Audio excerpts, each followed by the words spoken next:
இதில் பாருங்கள், அரங்கநாதன் நூலக விதிகளை உருவாக்கியவர். இவர் இந்திய நூலகவியலின் தந்தை என்று அழைக்கப்படுகிறார். அப்போ இந்திய நூலகவியலுடைய தந்தைன்னு சொல்லி அழைக்கப்படுவர் யாரு? அரங்கநாதன். ஓகேங்களா, அரங்கநாதன். இதில் பாருங்கள், ஆசியா கண்டத்திலே மிகப்பெரிய நூலகம்னா நம்ம சீனாவில் உள்ளது. ஓகேவா, ஆசியா கண்டத்தில் மிகப்பெரிய நூலகம் வந்து எதுனா சீனா. இதில் 8 தளம் இருக்கும். அது என்னன்னு பாருங்கள். தரைத்தளம்னா சொந்த நூல் படிப்பகம், பிரெய்லி நூல்கள். அப்படின்னா வந்து இந்த கண்ணு தெரியாமல் இருக்கிறவங்களுக்கு படிக்கிற தரைத்தளம் நூலகம். இது முதல் தளம் அப்படின்னா குழந்தைகள். ஃபஸ்ட்டு கண்ணு தெரியாதவங்களுக்கு கேண்டிக்கு அப்படியே வச்சுக்கோங்க. தரை, அதுக்கடுத்து முதல் தளம்னா குழந்தைகள். குழந்தைகளுக்கு அடுத்து ஃபஸ்ட்டு வந்து 2ஆம் தளத்தில் வந்து தமிழ் நூல்கள் வச்சுக்கோங்க. இது தமிழ் நூல்கள். இது 3 முடிஞ்சா. 3ஆவது வந்து கணினி அறிவியல், தத்துவம், அரசியல் நூல்கள். ஓகேங்களா, அரசியல் நூல்கள் வந்து 3ஆம் தளம். 4 வந்து பொருளியல், சட்டம், வணிகவியல், ஆர்ட்ஸ் ஃபுல்லாமே 4ஆவது 4 வச்சுக்கோங்க. 5 வந்து கணிதம், மேக்ஸ் வந்து 5 வரல வச்சு தான் மேக்ஸ் போட முடியாத கணிதம், அறிவியல், மருத்துவம். ஓகேங்களா, இது வந்து 5.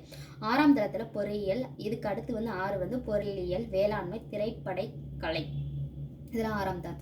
7ஆம் தளத்தில் வந்து வரலாறு, சுற்றுலா, அரசு கீழ்த்திசை சுவடி நூலகம் வந்து 7ஆம் தளம். ஓகேங்களா, வரலாறு சுற்றி பார்க்குறதுக்கு அரசு வந்து இது வரலாறு, சுற்றுலா, அரசு கீழ்த்திசை சுவடி நூலகம். இதை வச்சுக்கோங்க. 8ஆம் தளத்தில் வந்து கல்வி, தொலைக்காட்சி, நூலகத்தினுடைய அலுவலக பிரிவு வந்து 8ஆம் தளத்தில் வந்து இருக்கு. இப்போ நூலகத்தில் படித்து உயர்நிலை அடைந்தவர்கள் சிலர் யாராருன்னு பார்த்தோம்னா அறிஞர் அண்ணா, ஜவஹர்லால் நேரு, அண்ணா அம்பேத்கர், காரல் மார்க்ஸ். ஓகேங்களா, இவங்களாம் வந்து நூலகத்திலிருந்து படித்து உயர்நிலை அடைந்தவர்கள். ஓகேங்களா, இது சிறந்த நூலகர்களுக்கு டாக்டர் அரங்கநாதன் விருது வந்து வழங்கப்படுது. என்ன விருது வந்து வழங்கப்படுதுன்னா அரங்கநாதன் விருது வந்து வழங்கப்படுகிறது. இப்போ இன எழுத்துக்கெல்லாம் என்ன? சில எழுத்துக்களுக்கிடையே ஒலிக்கும் முயற்சியும் பிறக்கக்கூடிய இடமும் ஆகியவற்றில் வந்து ஒரு ஒற்றுமை இருக்கு. இவ்வாறு ஒற்றுமை உள்ள எழுத்துக்களை என்ன சொல்றாங்க? இணை எழுத்துக்கள் சொல்றாங்க. 6 வல்லின மெய்யெழுத்துக்களும் 6 மெல்லின எழுத்துக்களும் இணை எழுத்துக்கள் ஆகும். வல்லின மெய்யெழுத்துக்கள், அதாவது வல்லின எழுத்துக்களும் மெல்லின எழுத்துக்களும் வந்து இணை எழுத்துக்கள் சொல்றாங்க. இது வந்து இணை எழுத்துக்கள் என்ன பாருங்க, மெய் எழுத்துக்களை போலவே உயிர் எழுத்துக்களுக்கு இணை எழுத்துக்கள் வந்து உண்டு. இந்த உயிர் எழுத்துக்கள்ல குறிலுக்கு நெடிலும், நெடிலுக்கு குறிலும் வந்து இணை எழுத்துக்கள் இருக்கு. இப்போ வந்து ஐக்கு வந்து இணை எழுத்து என்ன? ஐ, அந்த லாஸ்ட் முடிகிறது ஈன்னு வருதா, அதான் வந்து அதனுடைய இணை எழுத்து. இப்போ அவ்வுங்கிறது அந்த ஊன்னு லாஸ்டா முடிகிறது, அதனுடைய வந்து இணை எழுத்து வந்து ஓ. அதான் சொல்லில் உயிரெழுத்துக்கள் சேர்ந்து வருவது இல்லை. ஆனால் அளபடைகள் மட்டுமே நெடிலை தொடர்ந்து அதன் இனமாகிய குறில் எழுத்து சேர்ந்து வரும் அப்படின்னு சொல்கிறாங்க. இதுக்கு எடுத்துக்காட்டு பார்த்தீங்கன்னா ஓதல், தூவும், தள்ளி. இது வந்து எடுத்துக்காட்டு. இதில் பாருங்கள், யாதானு நாடாமல் ஊறாமல் என்ன ஒருவன் சாத்துணையும் கல்லாதவர். இது வந்து குறள். இது இதை பார்த்துங்க. பழமொழி நானூறுல என்ன சொல்றாங்க? ஆற்றவும் கற்றார் அறிவுடையார் அத்துடையார் நாட்டுசையும் செல்லாத நாடு இல்லை, அந்நாடு வேற்று நாடு ஆகாதமை ஆயினால் ஆற்றுனா வேண்டுவது இல்லை. இது ஒரு பழமொழி. இது பழமொழி யாச்சுக்கோங்க. பழமொழி நானூறுல அந்த பாட்டு இருக்கு.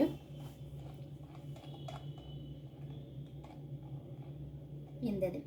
எஜுகேஷன் கல்வி தெரியும். பிரைமரி ஸ்கூல்னா தொடக்கப்பள்ளி, ஹையர் செகண்டரி ஸ்கூல் மேல்நிலைப்பள்ளி, லைப்ரரினா நூலகம், மின் படிக்கட்டுனா எஸ்கலேட்டர். மின் படிக்கட்டுனா என்னது? எஸ்கலேட்டர். லிஃப்ட்டுக்கு தமிழில் வந்து மின் தூக்கி. இதெல்லாம் வந்து மின் தூக்கி. இமெயில்னா மின்னஞ்சல். கம்பேக்ட் டிஸ்க்னா குறுந்தகடு. மின் நூலகம் இ லைப்ரரி. மின் நூல்னா இ புக். மின் இதழ்கள் அப்படின்னா இ மேகசின். பாடறிந்து ஒழுகுதல். பாடறிந்து ஒழுகுதல் யாருன்னா ஆசாரக்கோவை. ஆசாரக்கோவை எழுதியது யாரு? பெருவாயின் முள்ளியார். இவர் வந்து நன்றி அறிதல், பொறை உடைமை, இன்சொல்லோடு எண்ணாத எவ்வுயிருக்கு செய்யாமை, கற்றோரோடு கல்வியோடு ஒப்புரவு ஆற்ற அறிதல், அறிவுடைமை, நல்லினத்தரோடு நட்டல், இவை 8ம் சொல்லிய ஆசார வித்து. யாரு? பெருவாயின் முள்ளியார். என்ன சொல்கிறாருன்னா, பிற செய்த வந்து உதவி வந்து நீ மறக்கக்கூடாது. அதாவது நன்றி அறிதல். பொறையுடைமைனா பொறுமையாக இருக்கணும். ஏதாவது ஒரு வந்து பிறர் வந்து தீமை செஞ்சாலும் நீ பொறுத்துக்கிறணும். சொல்லோடு அப்படின்னா இனிய சொற்கள் வந்து பேசணும். இன்னாத எவ்வுயிருக்கும் செய்யாமை அப்படின்னா எவ்வுயிருக்கும் துன்பம் செய்யாமல் இருக்கணும். கல்வி வந்து பெறணும் அப்படி சொல்லி எல்லாரும் என்ன சமமாக வந்து பார்க்கணும். அதாவது ஒப்புரவு அப்படின்னா என்னதுன்னா எல்லோரும் சமமாக பேணுதல். ஆற்ற அறிதல், அறிவுடைமை அப்படின்னா நீ அறிவுடையராக இருக்கணும். நட்பு, அது நல்லினத்தரோடு நட்டல் அப்படின்னா நற்பண்புகள் உடையோரோடு நட்பு கொள்ளணும். இந்த 8 நல்லொழுக்கத்தையும் வந்து விதைக்கக்கூடிய விதைகள் தான் அது வந்து பெருவாயின் முள்ளியார் சொல்றாரு. நன்றி அறிதல்னா பிற செய்த உதவியை வந்து மறக்காம இருக்கணும். ஒப்புரவு எல்லோரையும் சமமாக பேணுதல். நட்டல் நட்பு கொள்ளுதல். இப்போ வந்து பெருவாயின் மொழியர் வந்து ஆசாரகனுடைய ஆசிரியர். இவர் பிறந்த ஊர் வந்து கயத்தாறு. கயத்தாறுனா திருநெல்வேலி பக்கம் இருக்கு. ஆசார கோவை என்பதற்கு நல்ல ஒழுக்கங்களின் தொகுப்பு என்பதன் பொருள். அப்போ ஆசார கோவைக்கு வந்து விளக்கம் பொருள் கேட்டாங்கன்னா நல்ல ஒழுக்கங்களின் தொகுப்பு என்பதன் பொருள். இந்நூல் வந்து 14 கீழ்கணக்கு நூல்களில் ஒன்று. இந்நூல் வந்து 100 வெண்பாக்களை கொண்டது. எத்தனை வெண்பாக்களை கொண்டதுன்னு கேட்டாங்கன்னா 100 வெண்பாக்களை கொண்டது. பிறரிடம் நான் டேஸ் பேச இது அடுத்த வீடியோவில் பார்ப்போம். கண்மணியே கண்ணுரங்கே, இது வந்து ஒரு டைம் ரீட் பண்ணிக்கோங்க, இது நல்லாயிருக்கும். இது கீழே பாருங்கள். நந்தவனம் அப்படின்னா பூஞ்சோலை, பாரு உலகம், பண்ணை இசை, இழைத்து அப்படின்னா பதித்து, முத்தேன்னா நான் படிச்சுக்கோங்க. கொம்புத்தேன் மலைத்தேன் கொசுத்தேன், முக்கணி மா பலா வாழை, இது ஞாபகம் இருக்கும். முத்தமிழ்ல இயலேசை நாடகம். இந்த முத்தேன் மட்டும் யாவச்சும் கொம்புத்தேன் மலைத்தேன் கொசுத்தேன், ஓகேங்களா. இது வந்து முத்தேன். இதில் இந்த இதில் யாவச்சுக்கோங்க. யாருடைய தந்தத்தை நந்தவன கண் திறந்து நற்றமையிலிருந்து பூ எடுத்து பண்ணோடு பாட்டி சேர்த்து பார்ப்போன்ற வந்தாயே, தந்தத்துல தொட்டில் கட்டி தங்கத்துல பூ இழைத்து செல்லமாய் வந்து உதைத்த சேர நாட்டு முத்தேனே. தந்தத்துல வந்து தொட்டில் கட்டுறீங்க, இது சேர நாட்டு. எந்த நாடை பற்றி இது பண்ணால் இது சேர நாடு. வாழையில பரப்பி வந்தோரை கை அமர்த்தி சுவையான விருந்து வைத்தும் சோழ நாட்டு முக்கணியே. சோழ நாட்டோட முக்கணி, இது வந்து சாப்பாடு வச்சுக்கணும். இது சோழ நாடு. இது வந்து குளிக்க குளம் வெட்டி குளம்பால அணை கட்டி பசிய போக்க வந்த பாண்டிய நாட்டு முத்தமிழோ. கண்ணே கண் வருங்க. அந்த இது வந்து அந்த குழந்தைய வந்து எப்படி தாளாட்டு பாடுறாங்கன்னு பாருங்க. முத்து அப்படின்னா வந்து பாண்டிய நாடு. சாப்பாடு, அதாவது வாழையில சாப்பாடு பண்ணுறாங்க சோழ நாடு. சேர நாடு வந்து தந்தத்தில் வந்து தொட்டில் கட்டுறது வந்து சேர நாடு, ஓகேங்களா. இதில் நூல்வழி பாருங்க. தாலாட்டு வாய்மொழி இலக்கியங்களில் ஒன்று. தாள் என்பதற்கு வந்து நாக்கு அப்படிங்கிற ஒரு பொருள். அப்போ இந்த தாள்ங்கிறது எது? நாக்கு. நாவை அசைத்து பாடுறதுனால தாளாட்டுன்னு சொல்கிறேன். தாளாட்டை எப்படி பிரிக்கிறாங்கன்னா தாள் ப்ளஸ் ஆட்டு. குழந்தைங்களுடைய அழுகையை நிறுத்துறதுக்காண்டி தான் இந்த பாட்டு வந்து பாடுறாங்க அப்படி சொல்கிறாங்க. இப்போ பாட்டு இசைத்து என்ன சொல்லை பிரித்தெழுத கிடைப்பது? பாட்டு ப்ளஸ் இசைத்து. கண்ணுரங்கு என்னும் சொல்லை பிரித்தெழுத கிடைப்பது? கண் ப்ளஸ் உரங்கு. வாழை ப்ளஸ் இலை என்பதை சேர்த்து எழுத கிடைக்கும் சொல் வாழை ப்ளஸ் வாழை இலை. வாழை இலை. கை ப்ளஸ் அமர்த்தி என்பதை சேர்த்து எழுத கிடைக்கும் சொல் கை அமர்த்தி, ஓகேங்களா. உதிர்ந்த என்ற சொல்லிற்குரிய எதிர்ச்சொல் உதிர்ந்தனா மறைந்த. தமிழர் பெருவிழா, இது வந்து பொங்கல்.